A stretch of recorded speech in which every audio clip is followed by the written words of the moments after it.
Welcome, everybody, to this week's podcast episode for the Financial Freedom for Physicians podcast. I'm your host, Dr. Christopher Liu.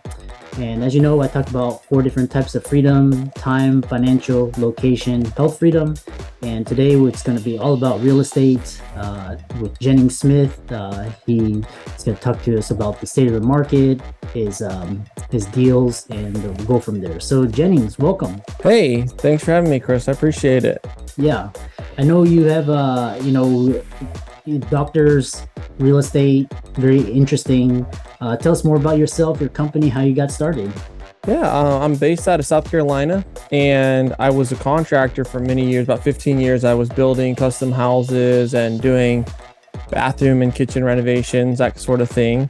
Yeah, I saw that I was kind of on this treadmill of kill and eat, get the next job, and I was very subject to market cycles, right? As a contractor, you see economic downturn, and they can really hurt your business quickly. The medical community is pretty insulated from economic downturns, but that's something that I definitely dealt with a lot. And so I started to, about 7 or 8 years ago, I bought my rental property, and it was a mobile home. So I just started with like a $5,000 trailer. I fixed it up. I placed a renter in it, and he immediately destroyed the property. Dogs tore it up, and I almost quit at that point. Trial by fire being a landlord. But I persevered, and I bought a couple more trailers. Then I bought my first rental home, and then one more rental home, and I realized I'm not making enough income for this to go quickly. This is going to take me forever. Because if you've ever owned rental homes, they only make you a few $100s a month in income, and that's if it's doing well. And usually you have to roll that back into the roof or the HVAC or something at some point. So I started to set my sights on commercial real estate, multifamily and self-storage, and that was attractive to me because it was very recession resistant. People have to have a place to live, and it also, I could scale it a lot easier than trying to own 1,000 trailers or 1,000 single family homes. But a lot of people own 1,000 apartments or more than 1,000 apartments. And so about 3.5 years ago, I set my sights on that and closed my first 12 unit and took it from there to where we are now. We got a $60 million portfolio with about 1,000 apartments and 500 self-storage units. And I'm quit being a contractor. I sold my company, and I'm much happier doing this now. Yeah, well, that's a very inspiring story. And what's interesting is, we're talking about scalability and being a landlord. And like I said, one of my guests who was also in real estate, he said, landlord is tenants, toilets, and trash. So, but it's interesting. So one thing is, what do you think made you successful? Like, was it a mindset shift? Was it a strategy? Tell us more. Yeah, I saw that most of my net worth was tied up in the real estate, right? It was my own personal home and a couple rentals that I had. That was really what I was able to save and invest, because real estate is a great way to force yourself to invest. You're paying that mortgage every month. You're banking that money. It's a long-term game, but a lot of people have a difficulty setting aside, 20, 30, whatever percent of their income and saving it every month, because, we've all got bills and we've got lifestyle, and especially if you're just barely paying your bills. And so this was a way that I saw to utilize other people's money and make them money while building net worth and wealth for myself, because there's a whole nother side of people that have the problem of they've got too much cash and they want to put their money to work, and they need the tax shelters that real estate provides. And if I can connect those people with my expertise, and I can become really good at finding deals and doing the value add, and I had a renovation background, then I could make money for everybody. And so I think it was a mindset shift of, I can do this, right? I can convince people to let me build their home. I can convince people to let me renovate. I can buy a rental home. Why can't I buy a 12 unit? And if I can buy a 12 unit, why can't I buy a 200 unit? It's really not that much more difficult, or it's just bigger numbers. Interesting. Yeah. It's it's quite interesting, because it's like the contract is there. It's just the deal has to be put together. So we'll talk about so really one thing I get from clients is the state of the market. Is this the, is yeah just is this the time to be investing in real estate? Like, what are your thoughts? Yeah, that's a great question. And I think that we've got to take a look in the rearview mirror. And I think a lot of people have PTSD about 2008, 9, 10, myself included. I mean, that was a rough time for me as a builder. But, one is this the same scenario that we're facing? I think that people, that's really what they compare it to for the most part. And I don't know that that's accurate. And then secondly is, when we were in 2008 and 9 and 10, looking back, it's like, oh, well, why didn't I buy more real estate? It was so cheap. And yet when you were in it, everyone was afraid and nobody was buying, right? That's why prices were so low, because nobody was buying or could buy at the time. And so I think there's a lot of people that are sitting on the sidelines saying, well, there's a huge crash coming. Interest rates are going to go to, 10, 12, 14%. The dollar is going to spiral out of control. We are heading for a cliff, and that's when I'm going to buy. I think that's wrong. I think that's a mistake. And I think that the people that do that, they were saying that in 2018 too, 19, when the market's, it's too hot. Then it got really hot in 2021 and 2022 even. Now it's too hot to buy. Well, now it's too cold. There's always a reason not to buy. And my thought is, I've got really, really strict criteria, very strict criteria. And I do see a lot of bad deals out there. I see a lot of bad syndications. I see a lot of apartment deals that never should have been bought at that price. The nice thing about it is real estate's pretty forgiving. If you have a long time horizon, you're usually going to be okay. You maybe don't make the best returns, but you didn't lose the capital, which is first and foremost. And so the real danger right now is overpaying and getting into short-term debt that you have to refinance quickly. So people that got into a 2-year bridge loan, a year or two ago, 5-6%, now they're looking at refinancing into stabilized debt at 7 to 8%. I mean, they're in trouble. Their debt service coverage doesn't cover, and they maybe don't have the option to extend.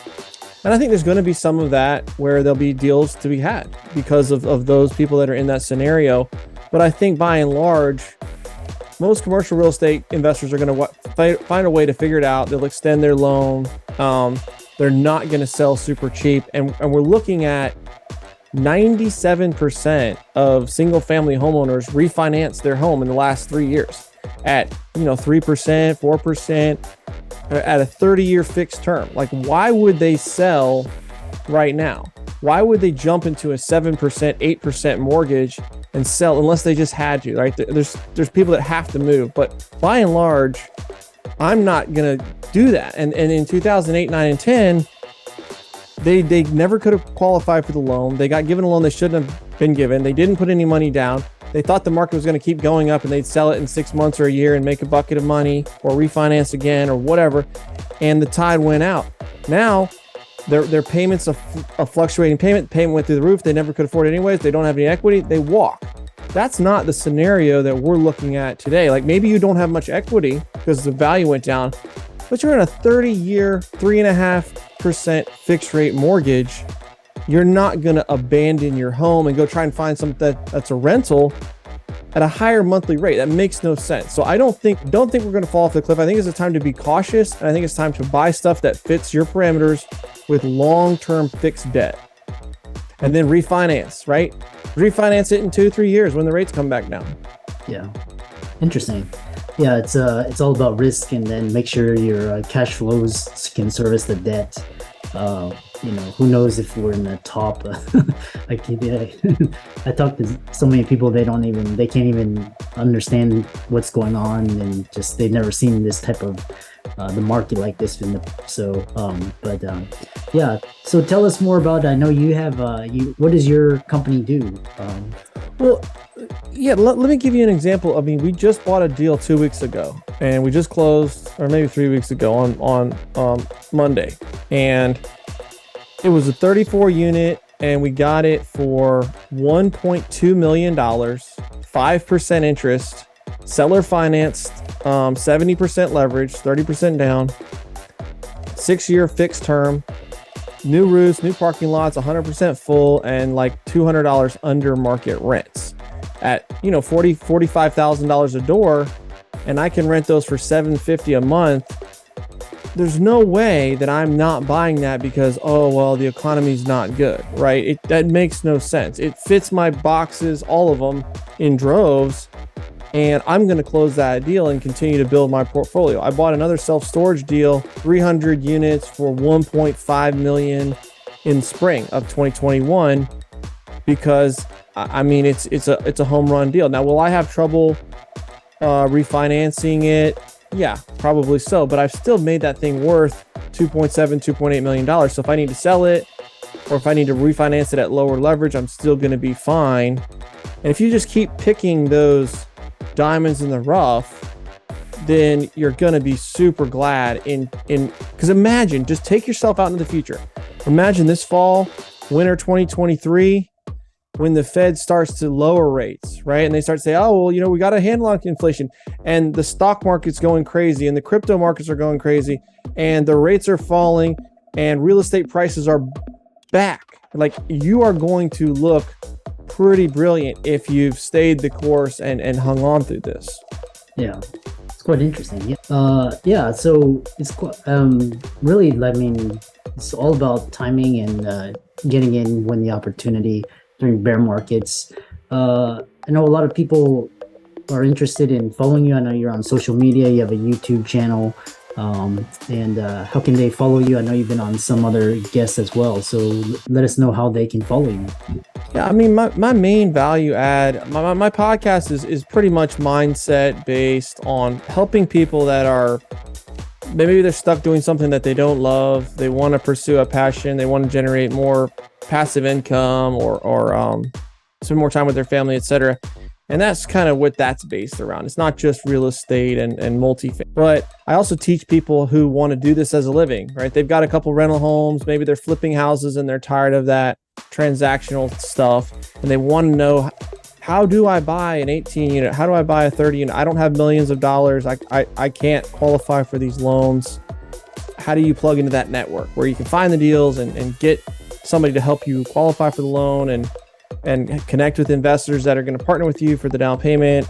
So that's, I built a Facebook community to initially to help me find deals. Like, I wanted to tell people what I do so they'd bring me deals.